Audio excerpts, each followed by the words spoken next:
নমস্কার বন্ধুরা, আজকে আমি কচু পাতার দিয়ে পাতুরির রেসিপি আপনাদেরকে শেয়ার করব।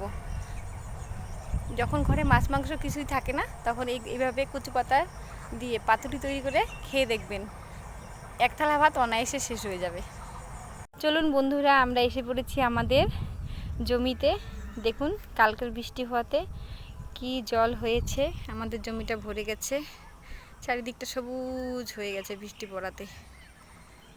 চলুন আমরা যাব কচু পাতা তুলতে আমাদের জমিতে।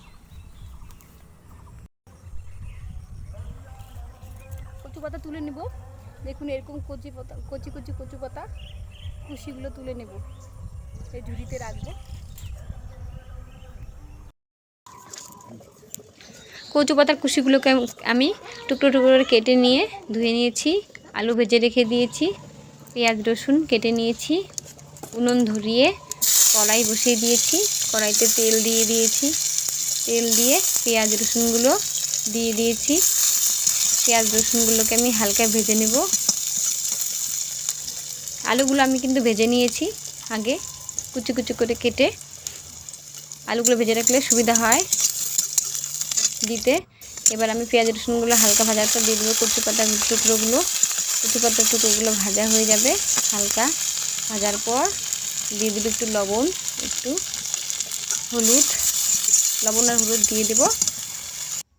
লবণ হলুদ দিয়ে তারপর আমি আলুগুলো দিয়ে দেব। আলুগুলো দিয়ে আর একটু প্রায় 1 মিনিটের মতো ভেজে নিয়ে দিয়ে দেব পেঁয়াজ রসুন বাটা, লঙ্কা বাটা। পেঁয়াজ রসুন লঙ্কা বাটা দিয়ে কষিয়ে নেওয়ার পর দিয়ে দেব জল। 1 মিনিট কষানোর পর দিব জল।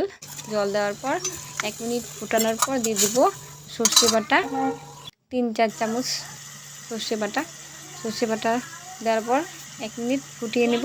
ফুটিয়ে নেওয়ার পর নামিয়ে নেব। দেখুন আমার কি সুন্দর হয়েছে কচু পাতা দিয়ে আলু দিয়ে পাতুরি। আপনারা একবার করে খেয়ে আমাকে জানাবেন কেমন হয়েছে।